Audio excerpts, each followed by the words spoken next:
Good morning. Okay. Let's get started. We have one handout today. That's your lecture notes. There's some copies still outside for those who haven't picked one up. In general, what I do is that in the lecture notes, I leave out large parts of, large amounts of material. So this will, enable you to keep your hands busy while I'm lecturing and take down some notes and so on. So don't assume that everything that I talk about is on here. Please follow along. Okay.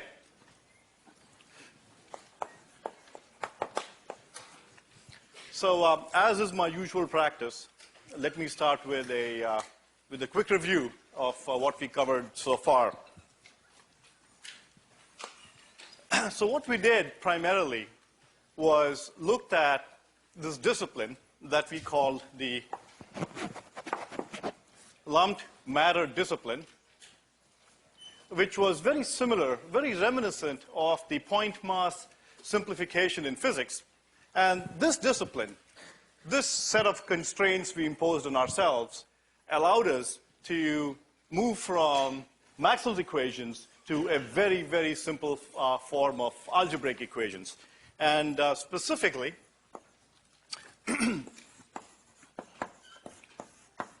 discipline took two forms.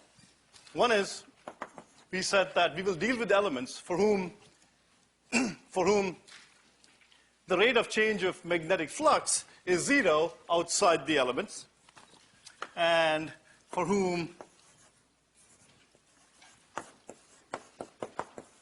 the rate of change of charge, amount of charge, inside the element was 0. So if I took any element, any element that I called a lumped circuit element, like a resistor or a voltage source, and I put a black box around it, then what I'm saying is that the net charge inside that is going to be 0. Now, this is not true in general.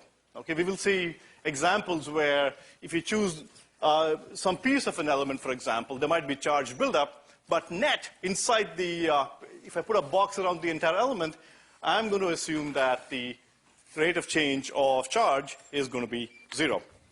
So what this did was it enabled us to create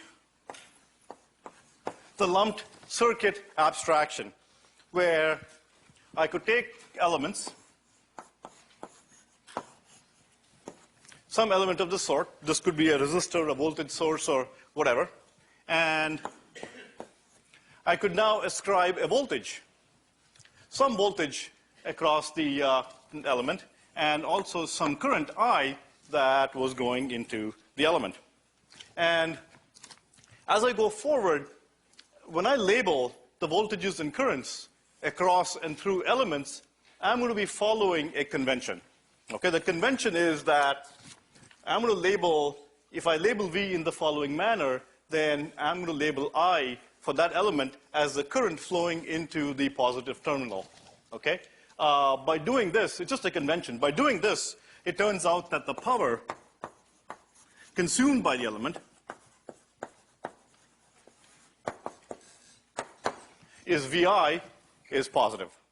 Okay? So by choosing I going in this way, into the positive terminal, the power consumed by the element is going to be positive. Okay, so in general, we will simply follow this convention. When I label voltages and currents, I'll be labeling the current into an element entering in through the plus terminal. Remember, of course, if the current is going this way, let's have a 1 amp of current flowing this way, then when I compute the current, I will come out to be negative.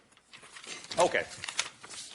So by making these assumptions of the lumped matter discipline, I said I was able to simplify my life tremendously. And in particular, what it did was it allowed me to take Maxwell's equations, okay, and simplify them into a very simple algebraic form, which has both a voltage law and a current law that I call Kirchhoff's voltage law and Kirchhoff's current law. KVL simply states that if I have some circuit, and if I measure the voltages in any loop in the circuit, So if I look at the voltages in any loop, then the voltages in a loop would sum to 0. Okay? So I measure voltages in a loop, and they will sum to 0.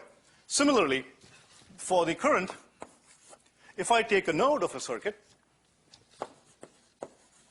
if I build a circuit, a node is a point in the circuit where multiple edges connect. If I take a node, then the current coming into that node, the net current coming into a node is going to be 0. Okay, so if I take any node of a circuit and sum up all the currents coming into that node, they will all net sum to 0. So notice that what I've done is, by this discipline, by this constraint I imposed on myself, I was able to make this incredible leap from Maxwell's equations to these really, really simple algebraic equations, KVL and KCL. And I promise you, okay, going forward through the rest of 6002, if this is all you know, okay, you can pretty much solve any circuit using these two very simple relations.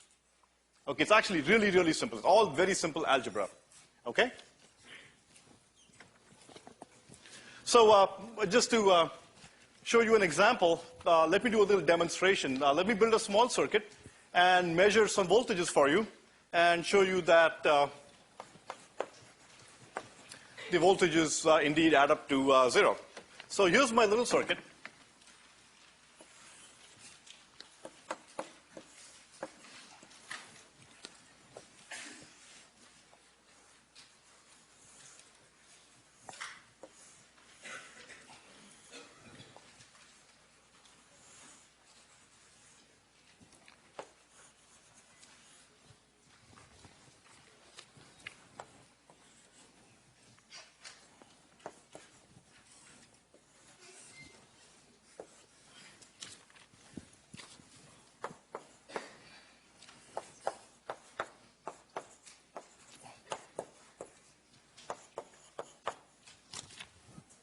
So I'm going to show you a simple circuit that looks like this, and let's go ahead and measure some voltages and currents. In terms of terminology, remember, this is called a loop. So if I start from the point C, and I travel through the voltage source, come to the node A, down through R1, and all the way down through R2 back to C, that's a loop. Similarly, this point A is a node where the resistor R1, the voltage source V0, and R4 are connected. Okay, just make sure your terminology is correct.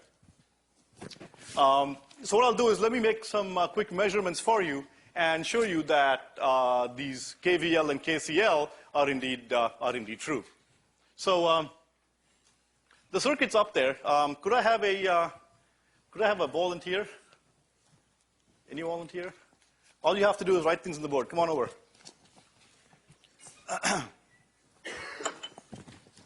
Okay, so let me take some measurements, and why don't you write down what I measure on the board. What I'll do is, let me borrow another piece of chalk here. What I'll do is focus on this loop here, and focus on this node, and make some measurements.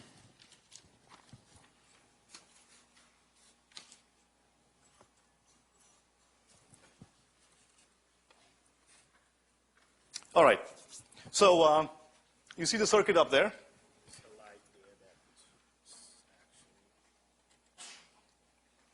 Okay, so I get 3 volts for the voltage from C to A. So I want to write down 3 volts.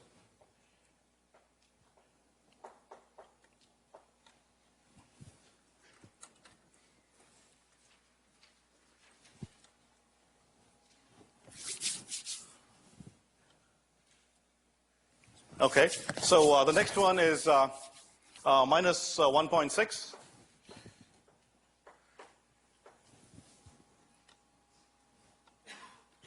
And so that will be, I'm doing AB, VAB. Okay, and then let me do the last one, and it is minus 1.37.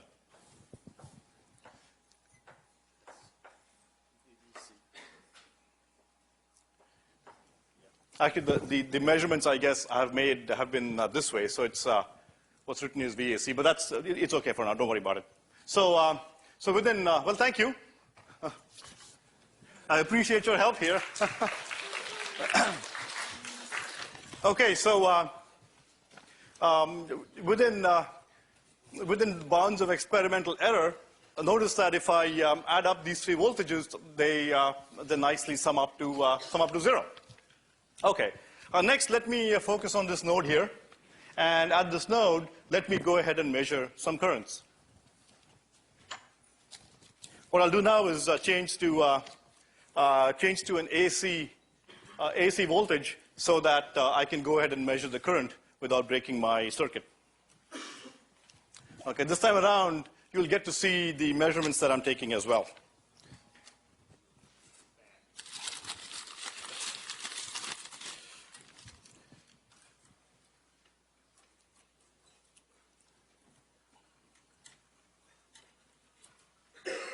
So what I have here, I guess you can see it this way. What I have here is 3 wires that I have pulled out from D, and this is the node D, okay? So I have 3 wires coming into the node D just to make it a little bit easier for me to measure stuff. Okay, so everybody keep your fingers crossed so I don't look like a fool here. Hope this works out. Okay, so you roughly get, what's that? 10 millivolts. Okay, so it's about 10 millivolts peak to peak out there. And notice that, let's say that if the waveform rises on the left-hand side, it's positive. So it's positive 10 millivolts. And another positive 10 millivolts, so that's 20 millivolts. And this time it's a negative, roughly 20, I guess. Negative 20. So I'm getting, in terms of currents, I have a negative 10, I'm sorry, a positive 10, a positive 10, and a negative 20 that adds up to 0. But more interestingly, I can show you the same thing by holding this current measuring probe directly across that node, and notice that the net current that is entering into this node here is 0. Okay? So that should just show you that KCL does indeed hold in practice, and it is not just a figment of our imaginations. Okay.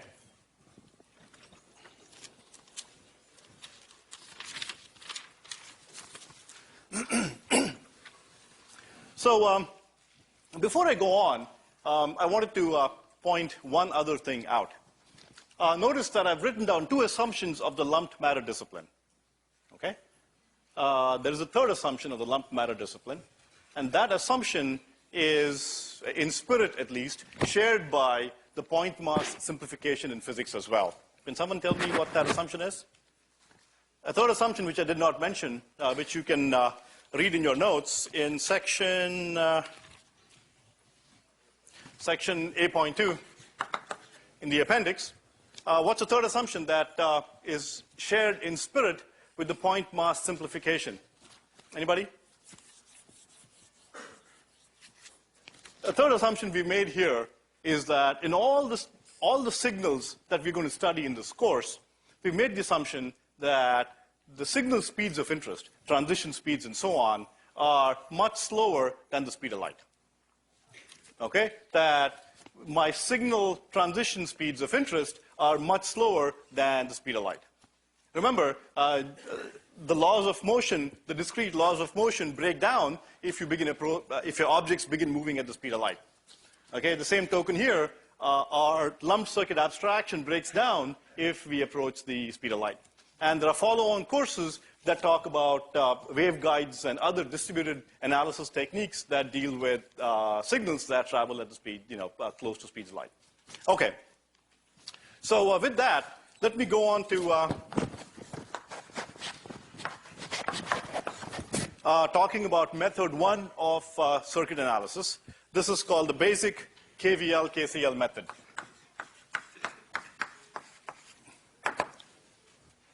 So just based on those 2 simple algebraic relations, I can analyze very interesting and complicated circuits. The method goes as follows.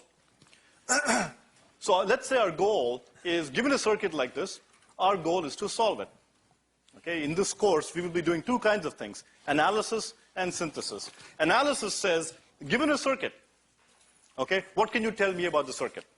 Okay, so we'll solve existing circuits for all the voltages and currents, voltages across elements and currents through those elements. Synthesis says, given a function, I may ask you to go and build circuits. Okay, so for analysis here, we can apply this method that I'm about to show you. And the idea here is that, given a circuit like this, let us figure out all the voltages and currents that are a function of the way these elements are connected. So the basic KVL and KCL method has the following steps. The first step is to write down the element VI relationships. Okay, write down the element VI relationships for all the elements. Second step is write KCL for all the nodes. And the third step is to write KVL for all the loops in the circuit. That's it. Just go ahead and write down element rules, KVL and KCL, and then go ahead and solve the circuit. So we'll do an example, of course. But just for your, as a refresher, we've looked at a bunch of elements so far. And for a resistor, the element relation says that V is IR, where R is the resistance of the element here. For a voltage source, V is equal to V naught. That's the element relationship. And for a current source, the relation is I is simply the current flowing through the element.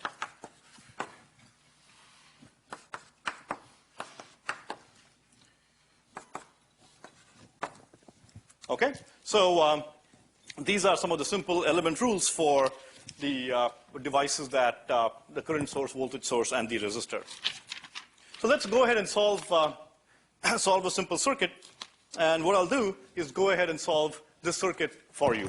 Okay, if you turn to page 5 of your notes, I'm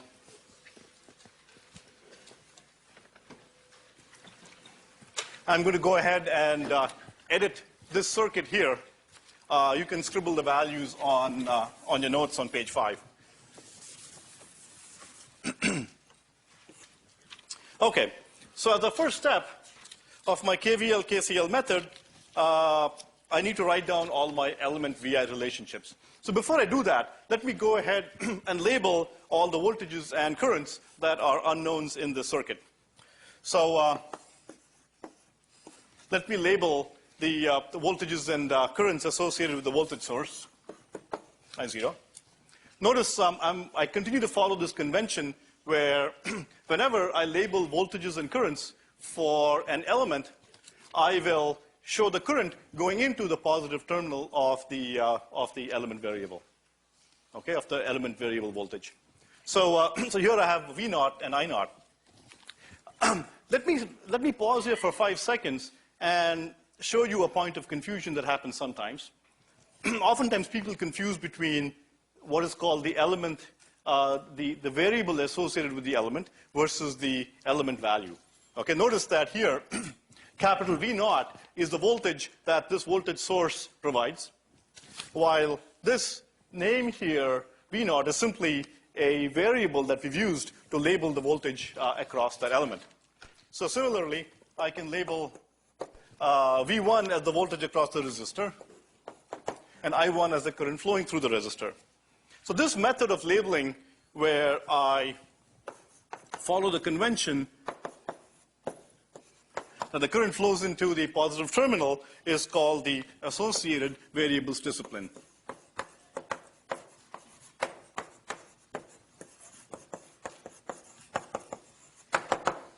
I will try to use the word discipline in situations where you have a choice, okay? And of a variety of possible choices, you pick one as a convention, okay? So here, as a convention, we use the associated variables discipline and use that method to consistently label the unknown voltages and currents in our circuits. Okay, so let me continue the labeling here. V4, I4, I3, V3 here, and V2 and I2, V5 and I5. I think that's it. So I've gone ahead and labeled all my unknowns. So each of these voltages and currents are the voltages and currents associated with each of the elements, and my goal is to solve for these.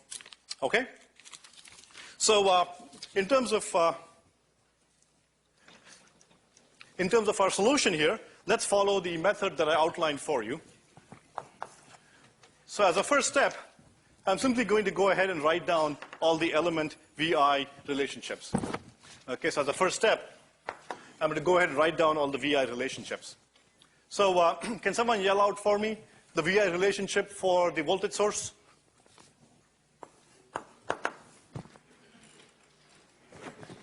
Okay, good. So V0 is capital V naught. That is that the variable V naught is simply equal to the voltage V0. Similarly, I can write the others. V1 is I1 R1. V2 is I2 R2, and so on. Okay? And I have 1, 2, 3, 4, 5, 6 elements, so I will get 6 such equations. Step 2, I'm going to go ahead and write KCL. KCL for the nodes in my system. And so let me start with node A. So for node A, I get, let me take as positive the currents going out of the node. So I get I naught flowing out plus I1 flowing out plus I4 flowing out, and they must sum to 0. Okay, for node A. Then I can go ahead and do the other nodes. Let's say, for example, I do node B. For node B, I have I2 going out, that's positive, I3, and I1 is coming in, so I get minus I1 equals 0. Okay, so I have 1, 2, 3, 4. I have 4 nodes. Okay, so I would get 4 equations. Okay, it turns out that the 4th equation is not independent. You can derive it from the others. So I get 3 independent equations out of this. I can then write KVL. And for KVL, I just go around my loops here. And let me go through the this first loop here in this manner. Okay, and a simple trick that I use, you have to be incredibly careful when you go through this in keeping your minuses and pluses correct. Okay, otherwise you can get hopelessly muddled. Once you label it, okay, you need to be sure that you get all your minuses and pluses correct. So for KVL, what I'd like to do is, let's say I start at C. Okay, let's say I start at C, and from C I'm going to go to A, from A I'm going to B, and from B I'm going to come back to C. Okay, that's how I traverse my loop. And the trick that I'm going to follow is, as my finger walks through that loop, I'm going to label the voltage as the first sign that I see for that voltage. Okay, so when I start from C and I go up, I start by punching into the element, the voltage source element, and then punch into it, I hit the minus sign for the V naught. Okay, so I'm just going to write down minus V naught plus. Then I go through, and as I come up to A and go down to B, I punch to the plus sign of the V1. So that's plus V1. And then I punch into the plus sign of the V2, and so I get plus V2, and that is 0. Okay? Good. So that matches what you have in your notes as well. So this is the first equation. Similarly, I can go through my other loops and write down the equations for each of the loops. Okay? And a convention that I like to follow is, as I go through the loop, I write down as a sign for the voltage the first sign that I encounter for that element. Okay? You can do the exact opposite if you want just to be different. But, you know, as long as you stay consistent, you will be okay. All right. So in the same manner here, there are 4 loops that I can have, so 4 equations. Again, one of them turns out to be dependent on the others, so I end up getting 3 independent equations. So I get a total of 12 equations. There are 12 equations. There are 6 elements. Okay, voltage source and 5 resistors. So there are 6 unknown voltages and 6 unknown currents. Phew. So I have 12 equations and 12 unknowns. Okay, I can take all these equations and put them through a big crank and sit there and grind. And if I was really cruel, I'd give this as a homework problem and have you grind and grind and grind till you get your 6 voltages and 6 currents. Okay, it works. Okay, you get 12 equations, and this method just works.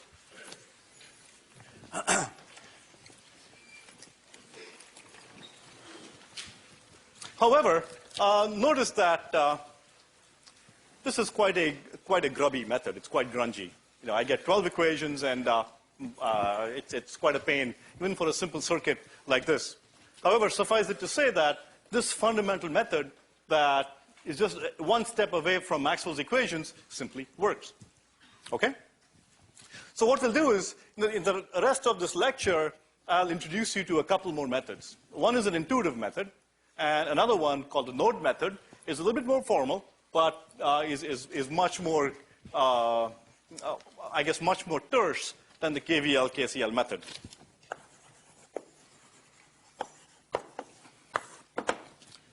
Method 2. So the relevant section to read in the course notes is section 2.4. One of the things that I will be stressing this semester is intuition. Okay, what you will find that as you become EECS majors and so on and go on, or if you talk to your TAs or your professors and so on, you will find that very rarely do they actually go ahead and apply the formal methods of analysis. Okay, by and large, engineers are able to look at a circuit and simply by observation write down an answer. And usually in the past, what we've tried to do is kind of ignored that process and told our students that, look, we'll teach you all the formal methods and you will, develop your own intuition and be able to do it. What I'm going to try to do this term is try to stress the intuitive methods and try to show you how the intuitive process goes so you can very quickly solve many of these circuits simply by inspection. Okay? So this method that I'm going to show you here is one such intuitive method, and call it the element combination rules. Okay, for many simple circuits, you can solve them very quickly by applying this method. The components of this method are these. I learned about how to compose a bunch of elements. So let's say, for example, I have a set of resistors, R1 through Rn, in series. Okay? You can use KVL and KCL to show that this is equivalent to a single resistor whose value is given by the sum of the resistances. Okay? So if I have resistances in series, then effectively it's the same as if there was a single resistor whose value is the sum of all the resistances. Okay? You can look at the course notes for a proof of, for a derivation of this fact. Similarly, if I have resistances in parallel, so let me call them conductances. Conductance is the reciprocal of a resistance. If resistances are measured in ohms, conductances are measured in mhos, MHOs. Okay? So let's say the conductances are G1, G2, and G3.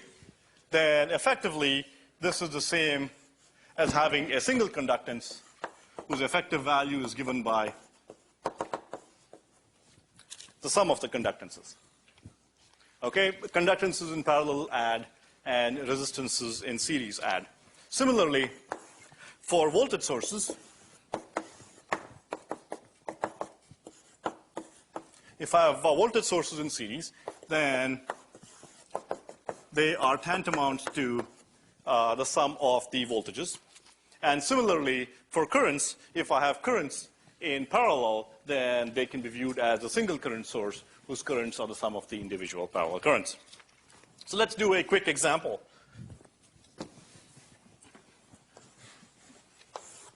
So let's do this example. So let's say I have a circuit that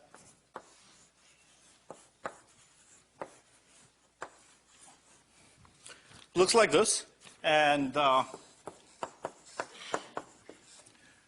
resistances. And let's say all I care about is the current I that flows through this wire. All I care about is that current. Of course, you can go ahead and write KVL and KCL. You will get 4 equations, and there are 4 unknowns, and you can solve it. But I can apply my element combination rules and very quickly figure out what the current I is using the following technique. So what I can do is I can first of all take this circuit, and I can compose these 2 resistances and show that this circuit is equivalent, as far as this current I is concerned, to the following circuit, R1, and I take the sum of the 2 conductances, okay? And that comes out to be R1, R2, R3, R2 plus R3. And then I can further simplify it, and I get a single resistance whose value is given by R1 plus R2, R3, R3. Okay, I'm just simplifying the circuit. Now, from this circuit, I can get the answer that I need. I is simply the voltage V divided by R1 plus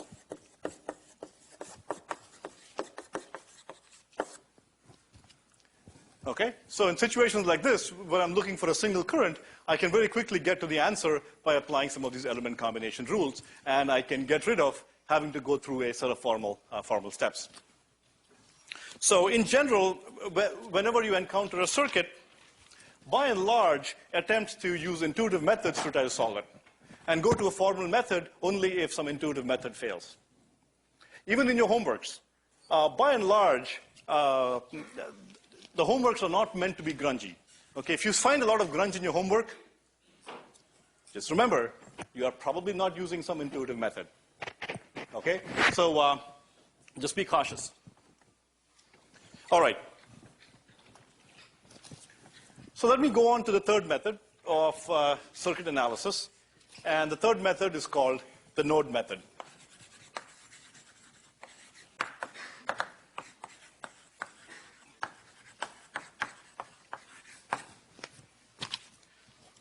So the node method is simply a specific application of the KVL-KCL method and results in a much, much more compact form of the final equations.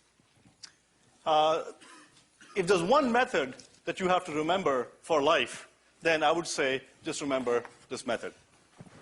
Okay, the node method is the workhorse of the EECS industry. Okay, if there's one method that you want to consistently apply, then this is the one to remember. So let me quickly outline for you the method and then work out an example for you. The first step of the node method will be to select a reference or a ground node.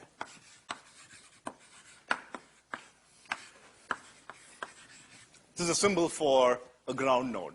The ground node simply says that I'm going to denote voltages at that point to be 0 and measure all my other voltages with reference to that point. So I'm going to select a ground node in my circuit. Second, I'm going to label the remaining voltages with respect to that ground node.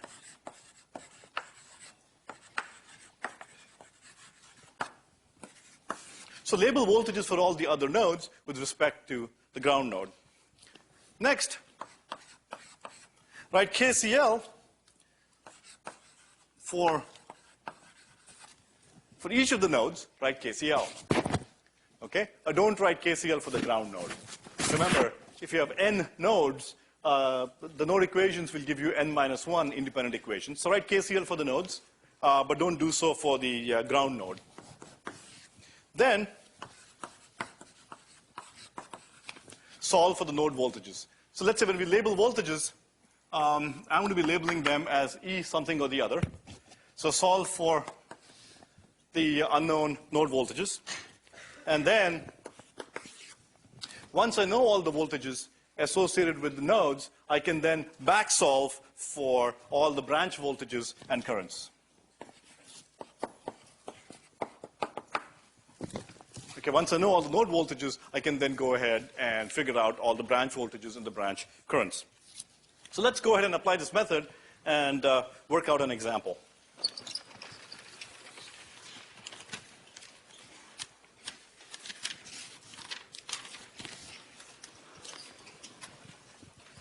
Again, remember, if there's one method that you should remember, it's the node method. Okay? And when in doubt, consistently apply the node method and it will work. Whether the circuit's linear, non-linear, you know, whether the resistors are built in the US or USSR, it doesn't matter. Okay? The node method will simply work, linear or non-linear. Okay? So what I'm going to do is I'm going to build a circuit that's my old faithful. It's our old faithful. Plus, I'll make it a little bit more complicated by adding in a current source. So let's go have some fun. Let's do this.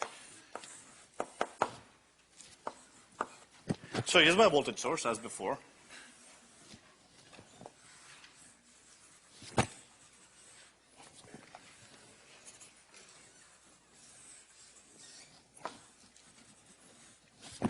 Okay. What I'll do is, for fun,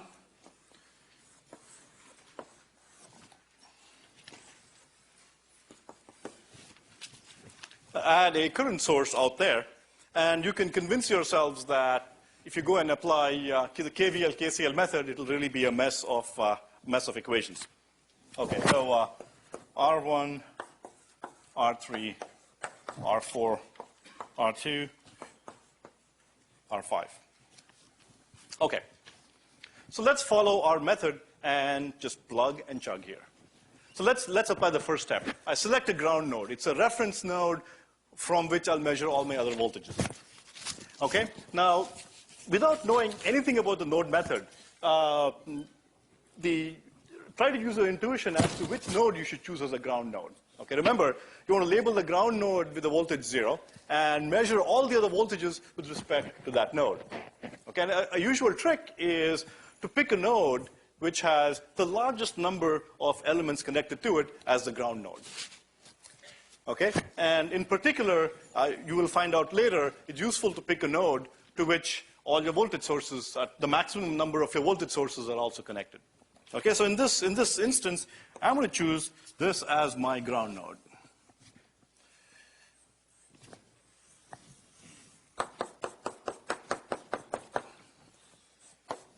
Okay, that's my first step. I chose that as my ground node, and I'm going to label that as having a voltage 0. Second step, I'll label the voltages of the other branches with respect to the ground node.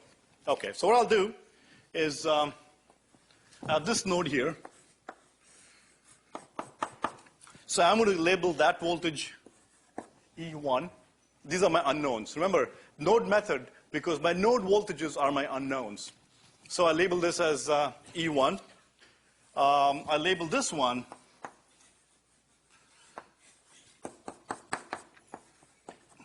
as my unknown voltage E2. What about this one here? Is that voltage unknown?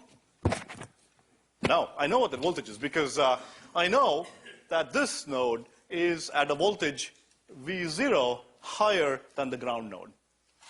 Okay? Notice that to go from here to here, I directly go through a voltage source, and so this node has voltage V0, and I'll simply write down V0. Okay? If you want, try to simplify the number of steps that you have to go through, so directly go ahead and write down the voltage V0 for that node. What I will also do is, for convenience, I am going to write down, I'm going to use conductances.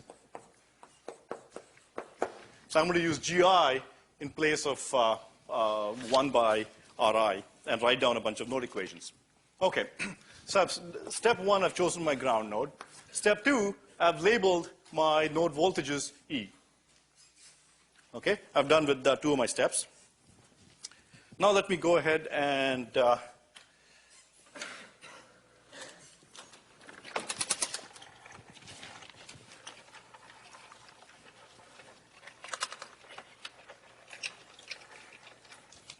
okay, so let me go ahead and apply step 3.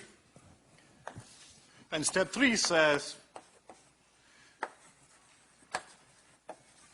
go ahead and apply KCL for each of the nodes at which you have an unknown node voltage. And then that will give you your equations. So let me start by applying KCL at E1.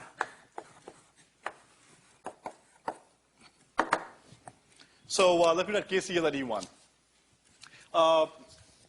I do one more thing. Notice I don't have any currents there. Okay? So how do I write KCL? KCL simply says the sum of currents into a node is 0. Again, remember, by the lumped matter discipline. So the currents, but I don't have currents in there. So the trick that I adopt is that to write KCL, I use the node voltages and implicitly substitute for the node voltages, divide by the elemental resistance, for instance. So take the node voltages and divide by the resistance, get the current. Okay, so I implicitly apply element relationships to get the node currents. So the example will make it clear. So I take node E1, and again, currents going out, I'm going to assume to have be positive. So the current going up is E1 minus V0 divided by R1. So multiplied by G1. That's the current going up. Plus, the current going down is E1 minus 0. The ground node potential is 0. G2. Okay, plus the current that is going through resistor R3, which is simply E1 minus E2 divided by R3. So E1 minus E2 divided by R3, or multiplied by G3, is equal to 0. Okay, see how I got this? This is simply KCL, but to get my currents, I simply take the differences of voltages across elements and divide by the elemental resistance, and I get the currents. Okay, so I can similarly write KCL at E2. So at KCL at E2, again, let me go outwards. So the current going up is E2 minus V0 multiplied by G4. The current going left is E2 minus E1 divided by R3, or multiplied by G3. The current going down is E2 minus 0 multiplied by G5. And the current going down is minus I1.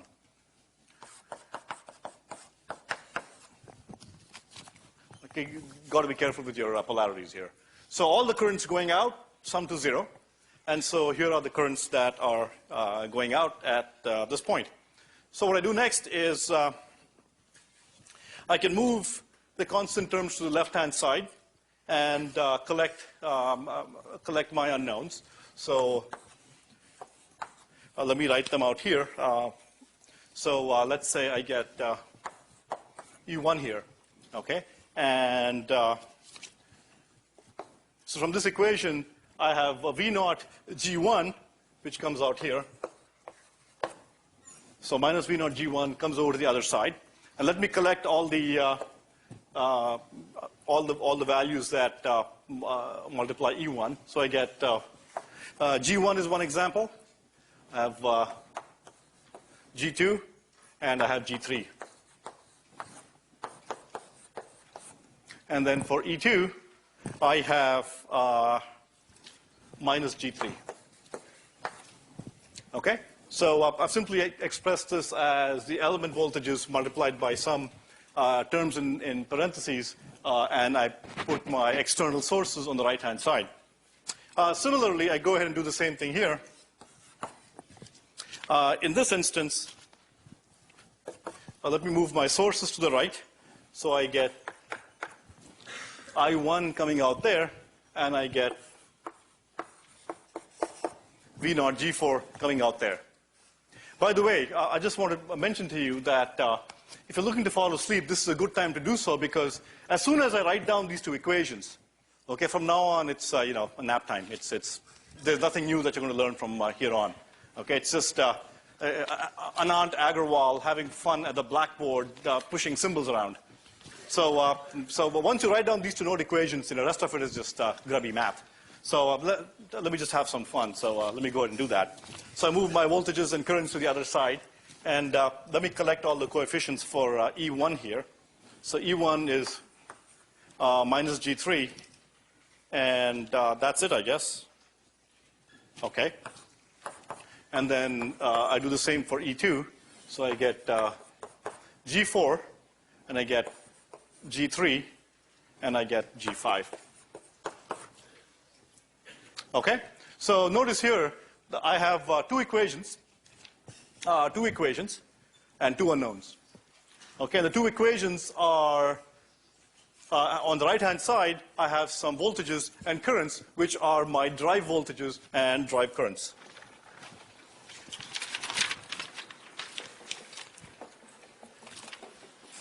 Okay, so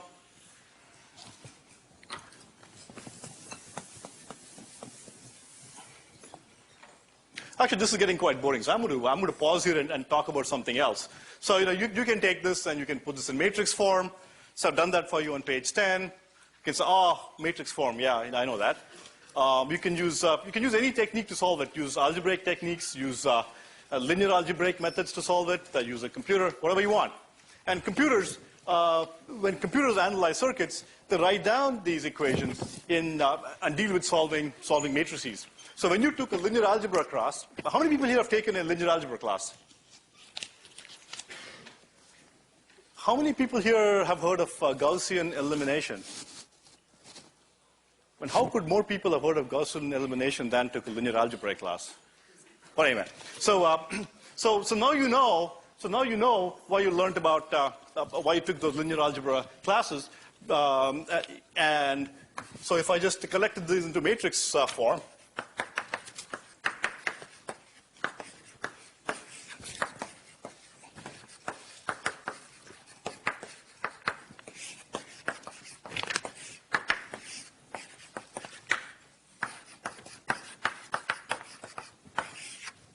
okay, so I just simply express those two equations in linear algebraic form.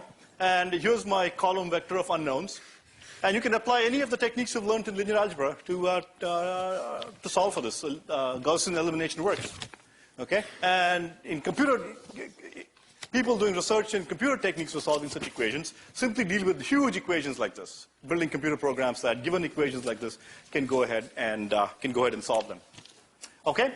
So let me stop here and re-emphasize that what we've done is made a huge leap from Maxwell's equations to using the lumped matter discipline to KVL and KCL, which ended up giving us simple algebraic equations to solve and not having to worry about partial differential equations that were the form of Maxwell's equations.